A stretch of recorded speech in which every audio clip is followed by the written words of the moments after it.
Okay, hello everyone. So welcome to class 21. So we have started discussing on what ferroelectricity is from the standpoint of so what sort of crystal symmetry or what sort of point groups one has to look for the property of ferroelectricity in materials. So where we sort of stopped is we said that there are materials that have a spontaneous polarization. Now, if a material has spontaneous polarization, that is without applying any sort of electric field, if I have a polarization and net dipole moment in this material, then so the only way that can happen is if the material has a polar point group, right. And polar point group comes from the idea of crystallography. Polar point group has nothing to do with polarization, right. But the statement, the correct statement is, if the material has spontaneous polarization, then that should the underlying point group in that material should be a polar point group. Okay. So I keep using this word underlying point group. You will exactly understand what underlying point group means once I finish the space groups, but until then you can imagine that this material has certain unique axes so the point group about this axis is a polar point group, one of the 10 point groups that we were looking at in the last class. Okay.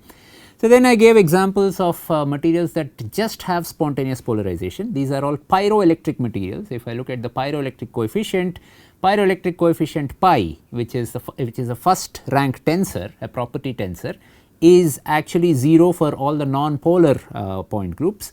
But if my underlying point group is a polar point group, then the pyroelectric coefficient is non-zero. Okay. That perhaps will derive or I mean we will see, I mean depending on the time whether time permits or not, we will derive some properties whether they are 0 or not 0 depending on the symmetry. However, we said that so gallium nitride, aluminum nitride, zinc oxide, all these materials have a spontaneous polarization. All these materials have an underlying point group which is polar in nature, right. In fact, the point group I can write it here, the underlying point group is 6 mm, right. So, which is a polar point group, but it has a spontaneous polarization. We will I mean I will also ask you to calculate the spontaneous polarization in these materials by looking at the structure of these materials. Today we will do an example to look at what is a spontaneous polarization. However, there is a spontaneous polarization which upon application of an electric field should switch, right. So, so if spontaneous polarization is this way, I apply an electric field in the opposite direction, at certain critical electric field they should switch from up to down. That is when you call that a material is ferroelectric, right. So that is an electrostatic constraint. It has got nothing to do with crystallographic symmetry or so with the crystal structure or symmetry, right. So having spontaneous polarization, that comes from having a polar group, that is where symmetry ends. But ferroelectricity is more rigorous in the sense that so if you want to call a material ferroelectric, it should actually switch from up to down upon application of an electric field in the opposite direction, in the down direction. Okay. So all these materials, gallium nitride, aluminum nitride, zinc oxide, they do not switch, right. So they would rather break down first, right. So breakdown, we will also look at what breakdown means, but rather they would so the material will electrically break down. This is equivalent to if I have so when two clouds so if I have on a rainy day, right. So there is huge potential generated when two clouds hit each other or so near the clouds, and so the atmosphere from the cloud to the earth, right. So that gets ionized, and then there is this lightning that comes up. So that's akin to breaking down the atmosphere, right. So that sort of a phenomena is what is called electrical breakdown, and electrical breakdown happens in gallium nitride, aluminum nitride, zinc oxide at fields which are large enough. Before it so no one could switch this polarization in these materials, right. So as a result, these materials are just polar materials, but they are not ferroelectric materials, right. So these are just polar materials but not ferroelectric materials. They would break down before they would switch, right. Okay. Then I said, however, there are actually ferroelectric materials such as barium titanate, lead zirconium titanate, doped hafnium dioxide, such as hafnium 0.5, zirconium 0.5 O2, right. So, hafnia zirconate or silicon doped hafnium dioxide or lanthanum doped hafnium dioxide and so on and so forth. All these things are recently people have started finding ferroelectric phases in these materials. Also if we are talking about nitrides and not oxides, we have aluminum nitride doped with scandium or alloyed with scandium, right. So, aluminum scandium nitride at a certain compositions turn out to be ferroelectric. If we are looking at 2D materials, more sort of van der Waals materials, out of plane bonds are van der Waals, the in plane bonds are sort of the covalent bonds, those so they go by the name 2D materials just because you have a van der Waals bonding. So those materials also, one of the indium selenide has ferroelectric phases, right. So, people have seen ferroelectricity in indium selenide, certain phases of indium selenide. Okay.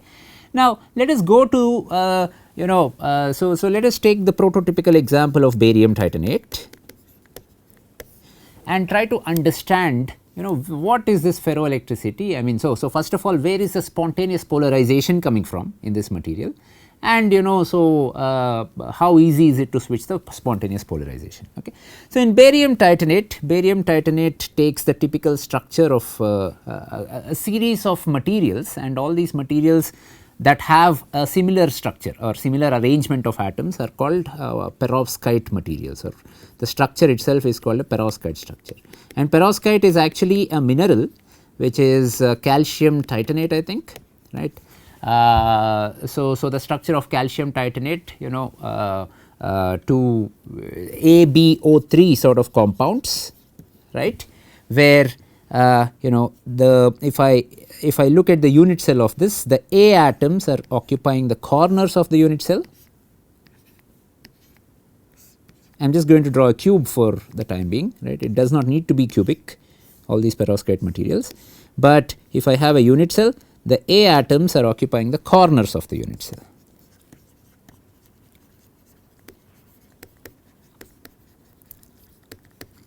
Let me change the color and then say that the B atoms, which in case of barium titanate, the A atom is barium, the B atom is titanium, occupy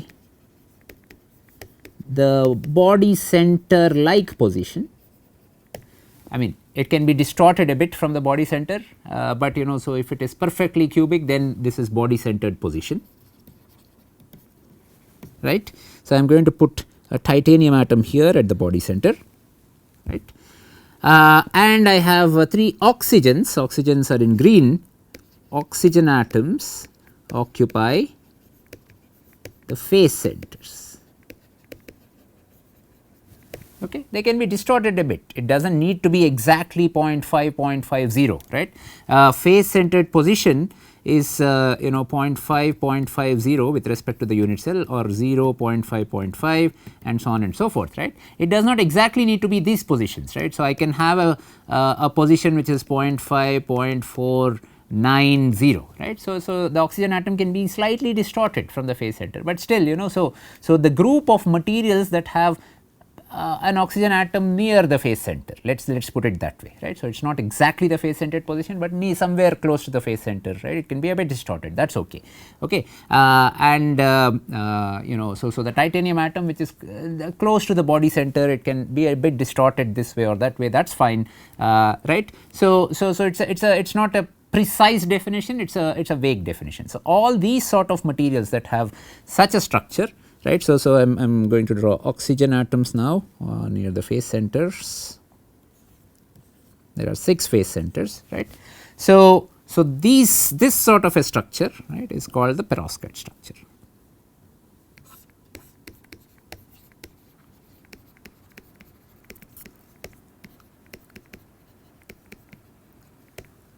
Or materials that take perovskite structure. So, it is not a unique structure, it is all these set of materials that have a atom taking something that looks like corners of a cube. It does not need to be a cube, it can be a tetragonal unit cell, right, but corners of this unit cell. The phase center like positions are occupied by the anions, in this case they are oxygen atoms, right, and the body center like positions are occupied by titanium. Okay. So, that is a perovskite structure. Okay. So, so it is not a real crystal structure or anything like that. This is the nomenclature given by mineralogists. Okay. All right. So, let us look at so what so there are 6 oxygens. So, 6 oxygens occupying phase centers. So, to my unit cell, each oxygen position contributes half an oxygen to my to the unit cell of consideration.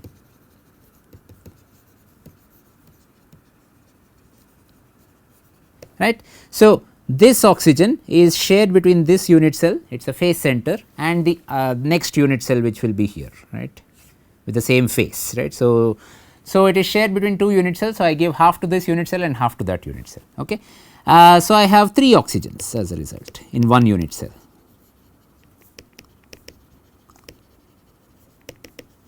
Titanium is smack in the center of the unit cell. So, I have 1 titanium, it is not shared with any other unit cells, whereas I have 8 corners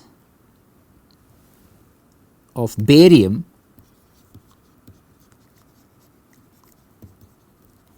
shared, right, by you can actually show it to yourself that each corner is shared by 8 different unit cells. So, the number of barium atoms I have in one unit cell is 1.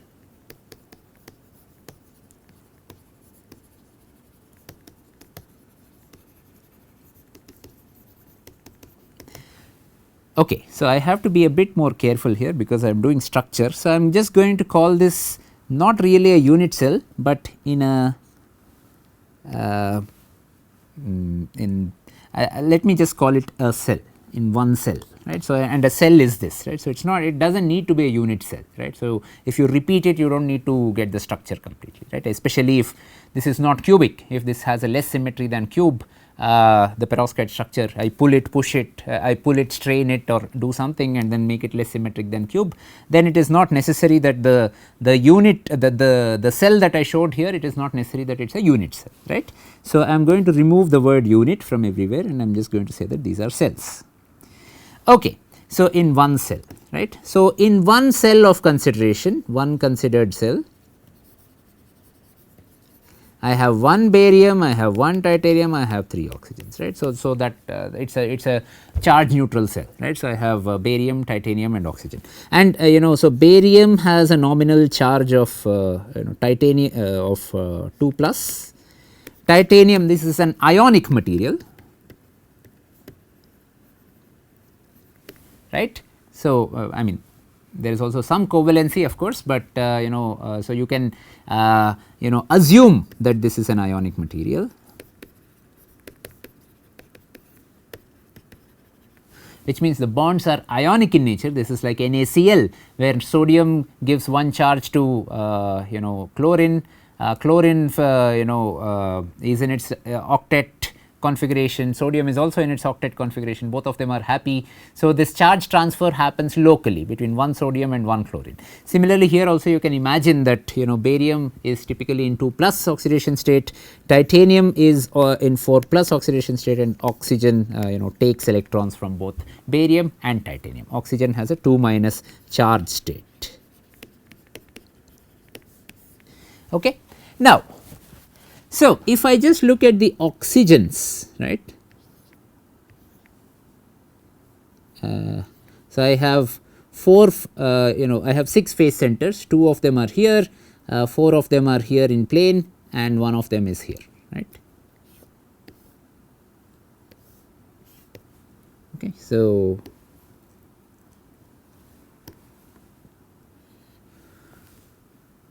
these 2 are oxygen. So, what do I have here? I have an oxygen octahedron.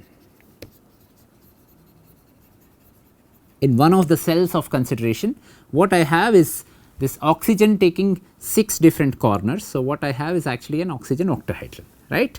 Now, what is at the center of this oxygen octahedron? The center of oxygen octahedron is supposed to be a titanium atom, right. So, this is all oxygen, this is titanium, and away from the centers are bariums, right. So, at these corner positions, right. So, this is a face centered position, this is a corner position, but if I look at the projection of it, it will look something like this. Okay. Well, okay. So, if I okay, it does not matter. So, this is so you can actually, and how is the next cell arranged? The next cell is another octahedron like this, right. The next cell here is another octahedron like this. The next cell here is another octahedron like this. So, the centers, so the perovskite structure, perovskite set of let us not so the perovskite group of materials, right. So, the perovskite, I will loosely call it as perovskite structure, not saying that this is one crystal structure, it is a group of crystal structures belonging to AbO3 sort of compounds. Okay. Now, can be also imagined as a set of corner connected octahedron. Okay.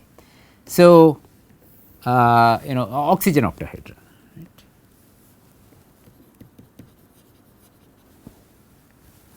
Okay. So, for example, so I have something like lanthanum nickelate, right. So, I have an oxygen octahedra, right, with nickel at the center. I have another oxygen octahedron with nickel at the center, right. Now, they are connected by one oxygen atom, right. So, it is this sort of a connection, right. So, it is corner connected. Now, if it is corner connected, you can actually, let us say, you can strain this material and you can bend. So, I have a nickel oxygen nickel bond here, right. So, it turns out that this nickel oxygen nickel bonds, right. So, these sort of bonds are so these sort of bonds are I am going to use a fact here that if I am talking about bonding, right. So, what chemists talk about bonding in solids translates to also the band structures, right. So, I am not going into details of it, right. So, that will be a part of different courses, right.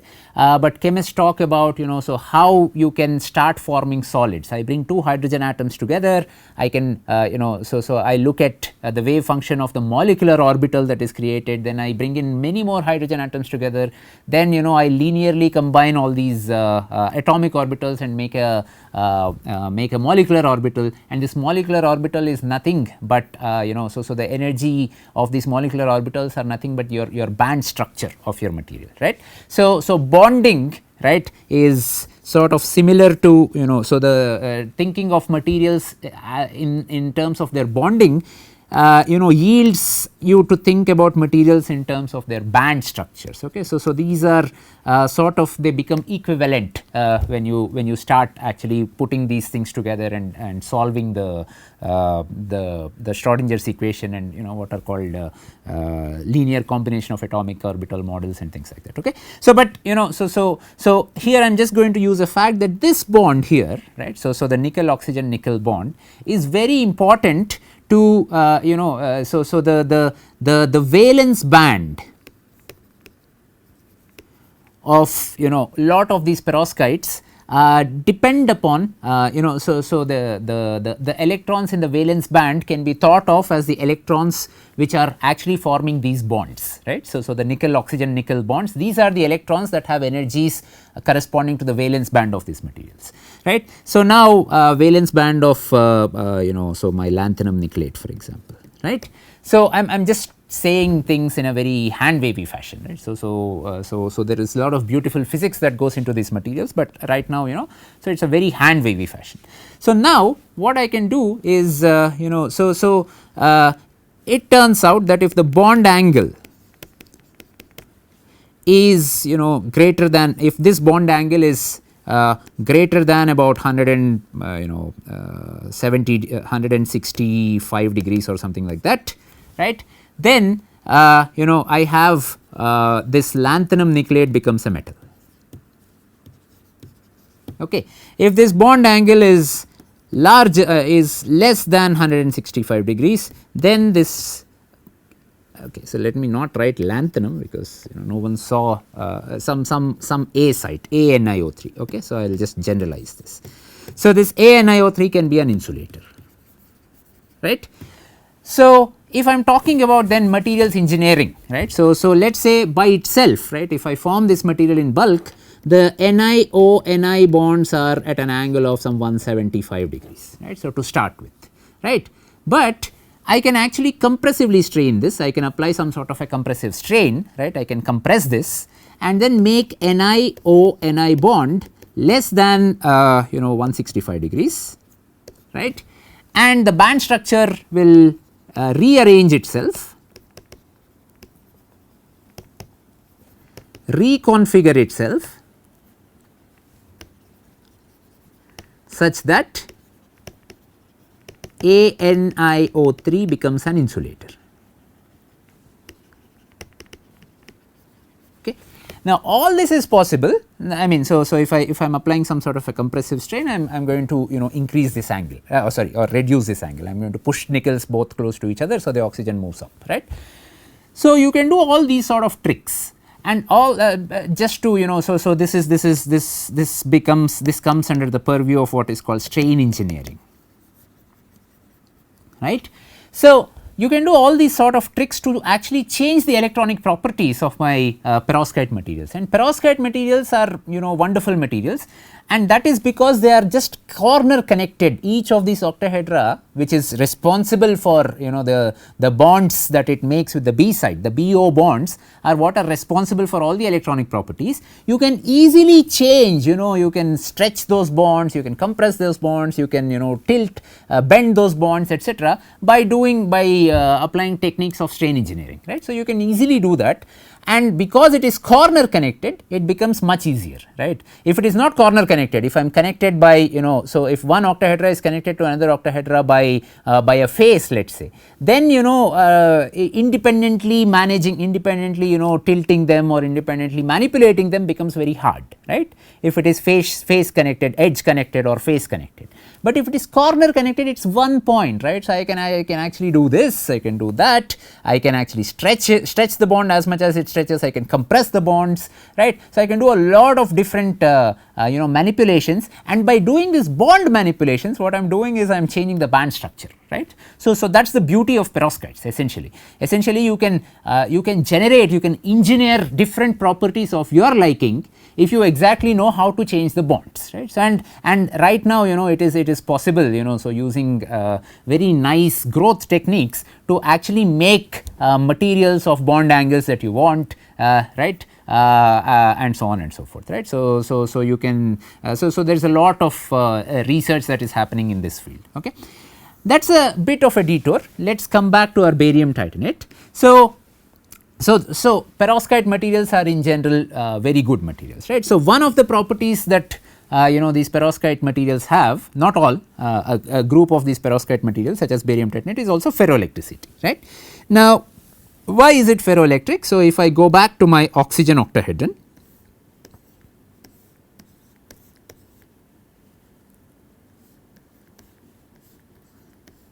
and I am saying that I should fit titanium inside this octahedron, right.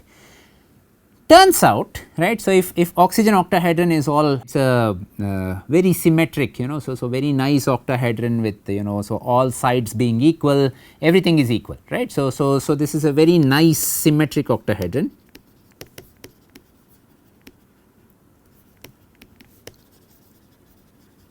right, and the size of this octahedron is determined by the sizes of the oxygen atoms, right. So oxygens have to and the barium atoms, right. So oxygen should touch titanium, right. So I can try to do a hard sphere like model, oxygen should touch titanium, and then I have these other oxygens that are also trying to touch titanium and so on and so forth, right. So this is just a planar view, okay. And then I have one oxygen on the top, one oxygen on the bottom, right. So if I am doing what is called a hard sphere model,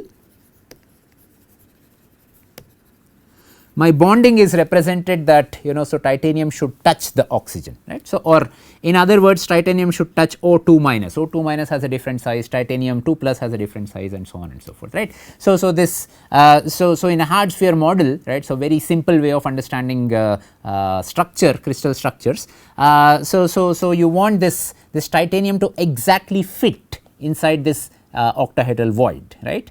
If titanium happens to be smaller than this octahedral void, which it happens, right. So, I have an octahedron like this, right, and if I exactly take a very nice octahedron where all sides are equal, right. So, all the edges are equal, everything is so symmetric in this octahedron, and I try to fit a titanium, it turns out that titanium 2 plus size is less than the oxygen octahedral void size. Geometrically that means you have to rattle titanium around and things like that, it is not a stable structure, right. So, in a stable structure you want titanium so at least very statically speaking, right. So, there are of course be vibrations and other things, but you want titanium to sit in in a certain positions properly, right. So, it should have a precisely defined position that I can determine from XRD. If it can move anywhere, then so that's not a stable perovskite structure, right. So, you have a rule to determine the stability of perovskites,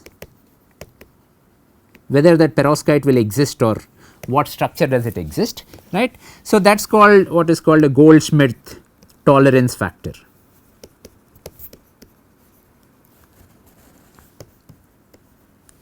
Now, if I have a perfect cube, right. So, my titanium should touch oxygen, right.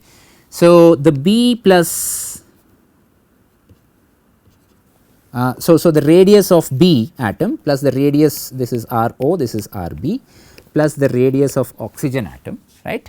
So, that is half my lattice parameter because there is a cube here. So, yeah, so there are also these barium atoms here. So, that is a cube whose lattice parameter is A, right. So, this is also A. So, RO plus RB should be half the lattice parameter, whereas so the octahedral size is sort of determined by also the barium atoms, right. So, RA plus RO should be actually, that is the phase center. So, this is actually square root 2A, right. So, if this is A, this is square root 2A. So, that should be square root 2 by 2A, right. So, that is 1 by square root 2A. Okay.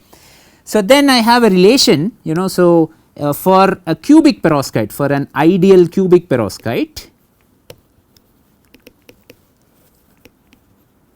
RB plus RO divided by RA plus RO should be equal to square root 2,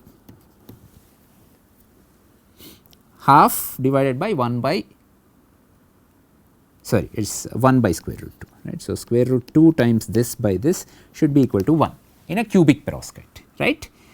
But if my octahedron is bigger, right. So, for example, RA plus RO tells me sort of the size of the octahedron, and RB plus RO, which is the radius of titanium atom plus radius of oxygen atom, tells me if titanium this determines the size of the octahedron.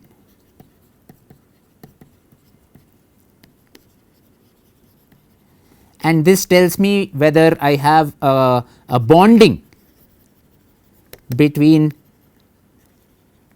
B and O, B meaning titanium atom here and oxygen, right. So, what was the relation earlier? So, this is root 2 times of this, 1 by root 2 times of this. Okay. So, root 2. Okay. So, if this number is greater than 1, right. So, then that means that my titanium is actually smaller, my B site is smaller than what the size of the octahedron is. Okay.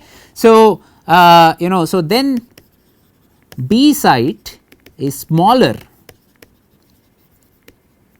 than the oxygen octahedron, and you can actually see that this is indeed the case in case of barium titanate. Indeed, this is the case.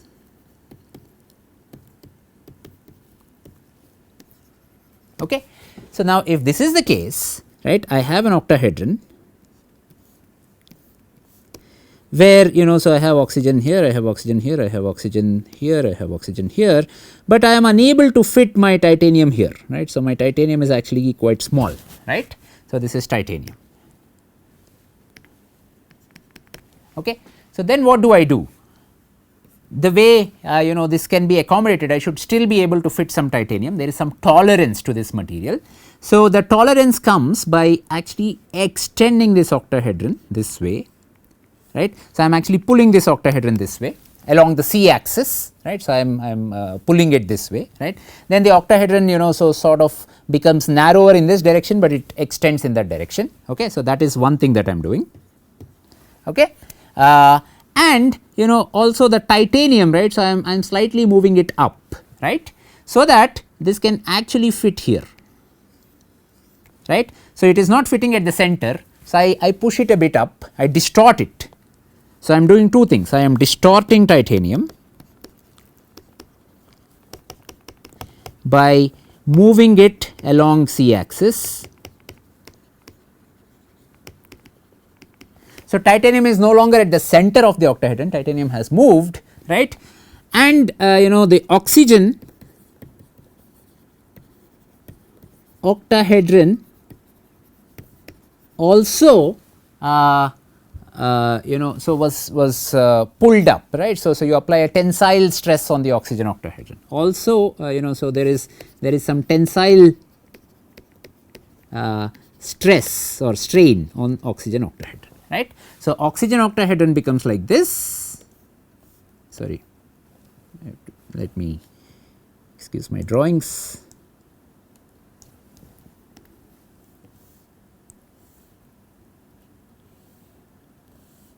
And titanium, so now I have oxygens here, I have oxygens here, and my titanium is all right. So it is okay. So,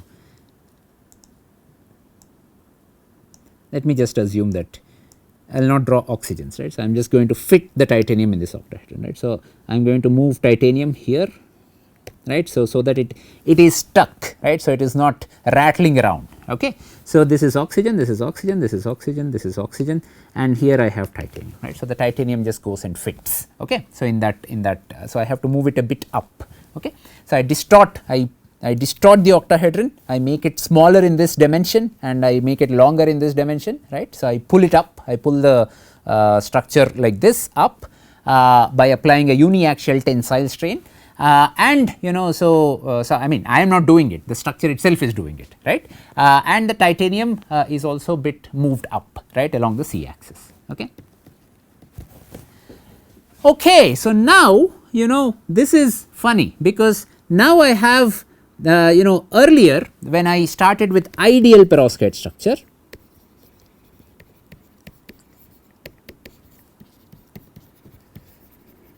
right. So, if I am looking at the all the bariums are at the corners of the cube. So, these are barium atoms, right. This is 0 0 0 position, this is 0 0 1 and so on and so forth, right. So, we can actually write the positions, the x y z coordinates of all these barium atoms. If I look at the center of mass of barium, or so how do I calculate the polarization of this material, right. So, polarization or the dipole moment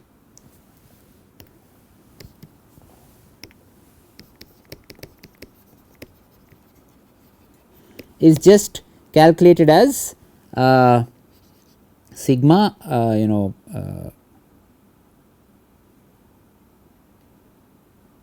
qi xi, where x is the position of a charge. So, all these are different charges, right, and q is the charge the value of the charge, right. Now, barium has two positive charges, right, and barium is in various positions, right. So, or 1/8 barium, right. So, so I have to write the charge of every individual barium is 2/8, right, times so xyz is first 0 0 0 plus 2/8, xyz is 0 0 1 and so on plus so I have 8 such positions, right, and so this is for barium, right. Then so if I look at titanium atom, titanium is at the center, titanium is at 0.5, 0.5, 0.5, right. So, titanium will add to one entire titanium with a 4 plus charge, right, 1 times 4 times the coordinates that I have are 0.5, 0.5, 0.5, right. And then I have oxygens. Oxygens are at initially in a perfectly cubic structure, oxygens are at 0.5, 0.50. So, the charge here, right. Okay, so let us actually write it down. So, bariums, right. So, bariums have the following positions and charge. Okay, so let us make this table. The position of barium is 0, 0, 0. So I have 8 different bariums. So, 1, 1, 1. These are not directions. Okay, so I am just writing their positions, right. So, in the unit cell, what are their positions? Okay, so in one cell. Okay. 1, 0, 0. Then I have so 0, 1, 0. Then I have 0, 0, 1, right. So, these are the 4 corners here, but so I have 8 different bariums. So, this is 0, 0, 0.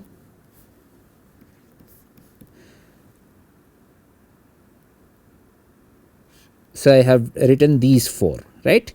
So, but then I have to write the coordinates of yeah. So all the other corners also, right. So I have to so 1.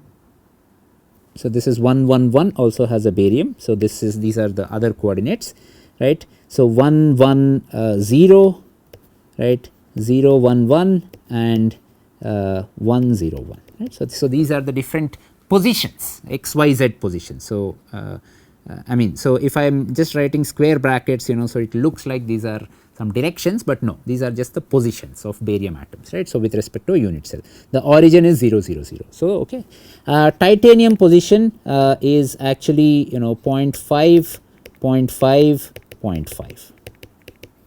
Okay.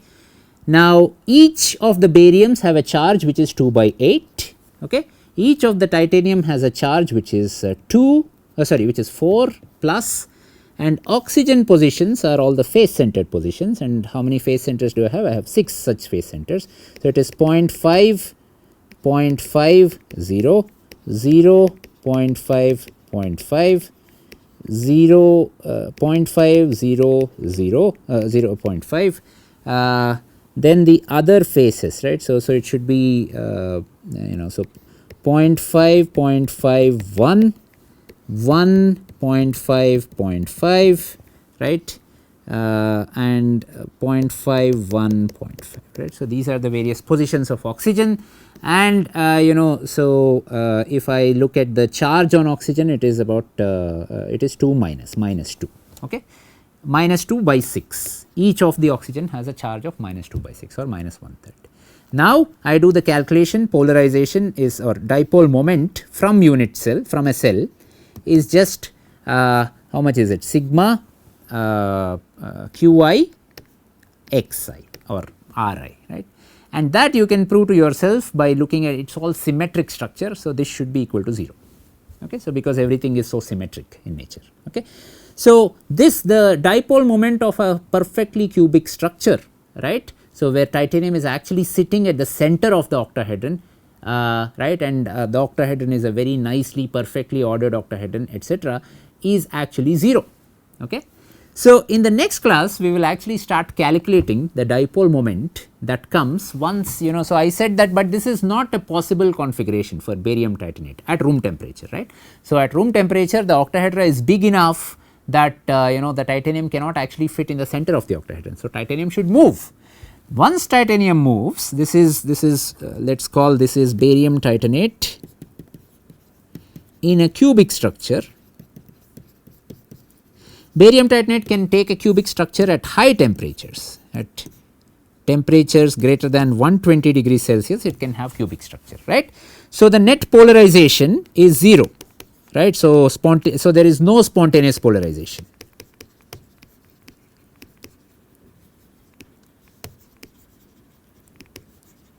Okay.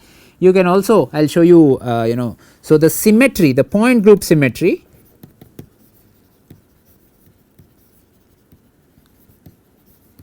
in this high temperature phase is actually M3 bar M. Now, M3 bar M we said, you know, so this is a holohedral group of cubic structure, and this has inversion symmetry. I mean, this is non-polar first of all, and it also has inversion symmetry. So, the P is actually 0. So, there is no spontaneous polarization. Okay.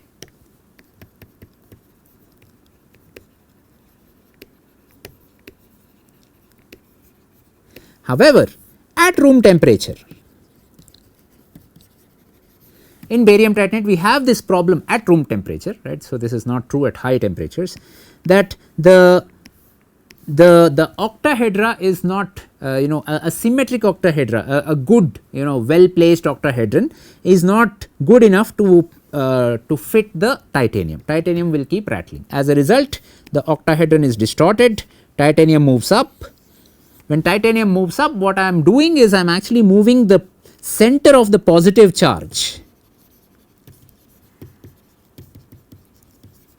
Titanium has a positive charge of 2 plus, right, sorry 4 plus. So, center of the positive charge is moving up compared to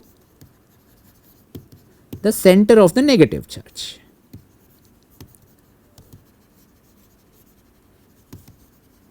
Earlier the centers of positive charge and centers of negative charge are exactly the body centered positions, right.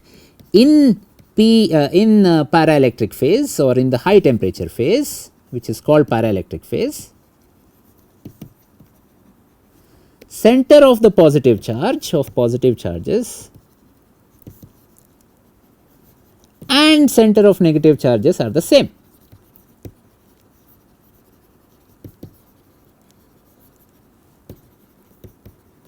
As a result, you have PR, there is no net polarization, right. But now, in ferroelectric phase, right. So, in this polar phase, right. So, we will see how the symmetry changes, but center of positive charge moved up, this is along the CA axis compared to center of negative charge.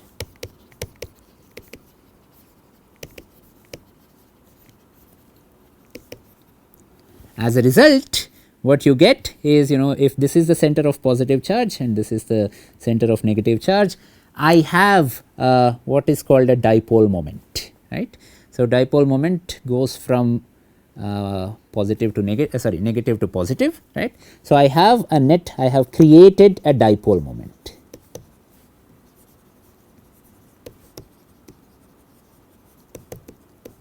One cell. Okay. Okay. So, I have created dipole moment in one cell. Okay. So, in the next class we will see how this so we will expand on this and see how this dipole moment can give rise to a spontaneous polarization. Here only in one unit cell titanium has displaced up and I have created a dipole moment. Okay. So, in the next class we will see how this can be so how this would lead to a spontaneous polarization, right. So far we are just at a local atomic scale, right. So, local cell level, local unit cell level, right. So, that is where we have created a dipole moment. Okay. So we will start here in the next class.